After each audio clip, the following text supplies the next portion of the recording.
क्या आप competitive exams में इंग्लिश ग्रामर सेक्शन को लेकर परेशान हैं? देखिए, प्रोनाउंस यानी सर्वनाम, इसके सवालों को तो आप बिल्कुल भी इग्नोर नहीं कर सकते। तो चलिए, अगले कुछ ही मिनटों में हम इन सारे रूल्स पर ऐसी पकड़ बनाते हैं कि एग्जाम में एक भी नंबर कटने का सवाल ही पैदा ना हो। आइए शुरू करते हैं सीधे एक एग्जाम स्टाइल सवाल से। जरा इस सेंटेंस को देखिए, between you and dash he is a thief. अब बताइए, यहाँ आई आएगा या मी? अगर जरा सा भी कंफ्यूजन है ना, तो बस समझ जाइए ये पूरी बातचीत आपके लिए ही है। ऐसे ही ट्रिकी क्वेश्चंस को कैसे क्रैक करना है, वो सारे रूल्स हम आगे देखने वाले हैं। देखिए, अपना मकसद बिल्कुल सीधा और साफ है। प्रोनाउंस के हर जरूरी रूल को एक एक करके स्टेप बाय स्टेप समझना है। क्यों? ताकि एग्जाम हॉल में जब आप बैठें तो पूरे कॉन्फिडेंस के साथ हर सवाल का सही जवाब दे पाएं। तो ठीक है, शुरुआत करते हैं एकदम फाउंडेशन से, जड़ से। देखिए, किसी भी टॉपिक पर पकड़ बनाने का सबसे पहला स्टेप क्या होता है? उसकी कोर आइडिया को समझना। तो सवाल यह है कि आखिर ये प्रोनाउन है क्या भला? बिल्कुल सिंपल शब्दों में कहें तो प्रोनाउन वो शब्द है जो नाउन यानी संज्ञा की जगह पर आता है। इसका मेन काम है सेंटेंसेस में बार बार एक ही नाम को रिपीट होने से रोकना। इससे भाषा क्या होती है? ज़्यादा स्मूथ, ज़्यादा फ्लुएंट लगती है। जैसे Ram is a good boy, he studies well. अब यहाँ जो ही आया है ना, बस वही प्रोनाउन है। ऑलराइट, अब आते हैं उस टूल पर जिसे आप प्रोनाउन के 50% से भी ज़्यादा सवालों को सॉल्व करने की मास्टर की समझ सकते हैं। जी हाँ, ये एक सिंपल सी टेबल है, लेकिन यकीन मानिए, इसे समझना आपके लिए एक गेम चेंजर होने वाला है। ये जो टेबल आप अभी देख रहे हैं ना, ये एग्जाम के लिहाज से सबसे सबसे जरूरी है। ये हमें क्या बताती है? ये बताती है कि एक ही प्रोनाउन सेंटेंस में अपनी पोजीशन के हिसाब से अपना रूप कैसे बदलता है। देखिए, सब्जेक्टिव केस यानी आई, ये कर्ता का काम करता है, और ऑब्जेक्टिव केस यानी मी, ये कर्म का। आई लगाऊं या मी लगाऊं, ये सारा कंफ्यूजन यहीं से, इसी टेबल से दूर होता है। तो बस इस टेबल को तो दिमाग में एकदम फिट कर लीजिए। चलिए, अब मिलते हैं प्रोनाउन फैमिली के अलग अलग मेंबर्स से। और ये जरूरी क्यों है? क्योंकि एग्जाम में हर मेंबर का, हर टाइप का अपना एक खास रोल होता है, और अगर हम उनके काम को जान गए तो सही जवाब चुनना बच्चों का खेल हो जाएगा।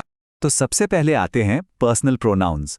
ये सबसे कॉमन वाले हैं जो हम और आप रोज इस्तेमाल करते हैं। ये लोगों के लिए यूज होते हैं, जैसे I, you, he, she, it, we, they. और हाँ, हमारी जो मास्टर की टेबल थी ना, उसका बेस यही है। अगला है पोजेसिव प्रोनाउन, जो अधिकार मतलब ओनरशिप दिखाता है, जैसे माइन, योर्स, हर्स। अब यहां पर एग्जाम का एक गोल्डन रूल याद रखिए, पोजेसिव प्रोनाउन के बाद कभी भी नाउन नहीं आता, कभी नहीं। आप कहेंगे दिस पेन इज माइन, ये बिल्कुल सही है, लेकिन जब आप कहते हैं दिस इज माई पेन, तो यहां माई एक पोजेसिव एडजेक्टिव है, प्रोनाउन नहीं। और ये जो माई और माइन का फर्क है ना, ये एग्जाम्स में खूब पूछा जाता है। फिर आते हैं रिफ्लेक्सिव प्रोनाउंस, जिनके आखिर में सेल्फ या सेल्फ्स लगा होता है, जैसे my self, your self, himself. इनका इस्तेमाल कब होता है? जब एक्शन का असर घूमकर सब्जेक्ट पर ही आ जाए। जैसे I prepared myself for the test, मतलब मैंने खुद को टेस्ट के लिए तैयार किया। इस फैमिली में कुछ और भी इंपॉर्टेंट मेंबर्स हैं, फटाफट देख लेते हैं। डेमोन्स्ट्रेटिव प्रोनाउंस, ये इशारा करते हैं, जैसे दिस, दैट। फिर है रिलेटिव प्रोनाउंस, जो दो सेंटेंसेस को जोड़ते हैं, जैसे हु, विच। इंटेरोगेटिव प्रोनाउंस, नाम से ही साफ है, ये सवाल पूछते हैं, हु, व्हाट। और आखिर में इनडेफिनिट प्रोनाउंस, जो किसी नॉन स्पेसिफिक यानी अनिश्चित व्यक्ति या चीज की बात करते हैं, जैसे समवन, एनीबडी, ऑल। अच्छा, अब जरा डिस्ट्रीब्यूटिव प्रोनाउंस पर खास ध्यान दीजिए। ये क्या करते हैं? ये एक ग्रुप में से हर एक मेंबर की अलग अलग बात करते हैं। शब्द कौन कौन से हैं?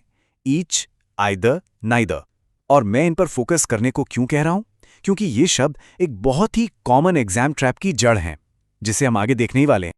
और आखिर में आते हैं रेसिप्रोकल प्रोनाउंस। इनका रूल बहुत सिंपल है, लेकिन एग्जाम में आता खूब है। सीधा सा हिसाब है। ईच अदर का इस्तेमाल होता है सिर्फ दो लोगों के लिए, और वन अनदर का इस्तेमाल होता है दो से ज्यादा लोगों के लिए। बस इतना ही है। तो चलिए, अब आते हैं सबसे क्रूशियल सेक्शन पर, वो सेक्शन जो असल में आपके मार्क्स बचाएगा। एग्जाम ट्रैप्स को पहचानना। ये वो कॉमन गलतियां हैं जहां ज्यादातर स्टूडेंट्स के नंबर कटते हैं, लेकिन हम सीखेंगे कि इन जाल से बचना कैसे है। ओके, तो पहला ट्रैप, इस सेंटेंस को जरा ध्यान से देखिए। Each of the students are coming. क्या इसमें कुछ अटपटा लग रहा है? एक सेकंड के लिए सोचिए जरा। हाँ, गड़बड़ है। सही सेंटेंस है each of the students is coming. Rule को एकदम गांठ बांध लीजिए। Each, every, either, neither, everyone, everybody, इन शब्दों के साथ हमेशा हमेशा सिंगुलर वर्ब ही लगेगा, जैसे इज, हैज, वॉज। कभी भी आर या हैव नहीं। चलिए अब देखते हैं दूसरा कॉमन ट्रैप, लेट आई गो। ये तो सुनने में ही गलत लग रहा है ना, पर क्यों? इसका सीधा कनेक्शन है हमारी, याद है, वो मास्टर की टेबल से। सही सेंटेंस है लेट मी गो। रूल बिल्कुल सीधा है। लेट, बिटवीन और किसी भी प्रेपोजिशन के बाद हमेशा प्रोनाउन का ऑब्जेक्टिव केस ही आएगा, सब्जेक्टिव नहीं। हमारी टेबल के हिसाब से आई सब्जेक्टिव है और मी ऑब्जेक्टिव। इसीलिए बिटवीन यू एंड मी सही होता है, ना कि बिटवीन यू एंड आई। और अब बारी है तीसरे बड़े एग्जाम ट्रैप की। सेंटेंस है this is the dog who bit me. बताइए इसमें क्या गड़बड़ी है? हिंट देता हूं, इसका ताल्लुक रिलेटिव प्रोनाउन के सही इस्तेमाल से है।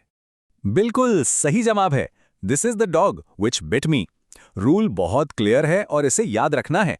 हु का इस्तेमाल सिर्फ और सिर्फ इंसानों के लिए होता है, जबकि विच का इस्तेमाल जानवरों और नॉन लिविंग थिंग्स यानी निर्जीव चीजों के लिए होता है। हाँ, दैट दोनों के लिए चल जाता है, लेकिन हु और विच का ये फर्क जानना एग्जाम के लिए बहुत जरूरी है। ऑल राइट, तो हमने सारे जरूरी रूल्स और ट्रैप्स देख लिए हैं। तो अब टाइम है अपनी नॉलेज को टेस्ट करने का, है ना? चलिए देखते हैं कि इन रूल्स को आप कितनी अच्छी तरह से अप्लाई कर पाते हैं। ठीक है, तो स्क्रीन पर आपके सामने कुछ सवाल हैं। हर सवाल एक रूल को टेस्ट कर रहा है जो हमने अभी सीखा है। आराम से सोचिए और अपने जवाब तैयार रखिए। तो जवाब चेक करें। चलिए, पहले सवाल का जवाब है विच, क्योंकि डॉग एक जानवर है।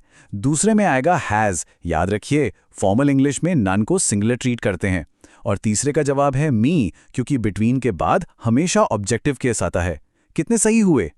तो ये थे प्रोनाउंस के सारे इंपॉर्टेंट रूल्स और ट्रैप्स। अब सवाल ये नहीं है कि आपको ये समझ आया या नहीं, मुझे यकीन है आ गया होगा। असली सवाल ये है कि आप अपनी प्रैक्टिस में सबसे पहले किस एग्जाम ट्रैप को पकड़ने की कोशिश करेंगे। क्या वो सब्जेक्ट वर्ब अग्रीमेंट वाला ट्रैप है, या प्रोनाउन केस वाला, या फिर हु और विच का अंतर? जो भी हो, एक बात याद रखिएगा, प्रैक्टिस मेक्स परफेक्ट। तो लग जाइए।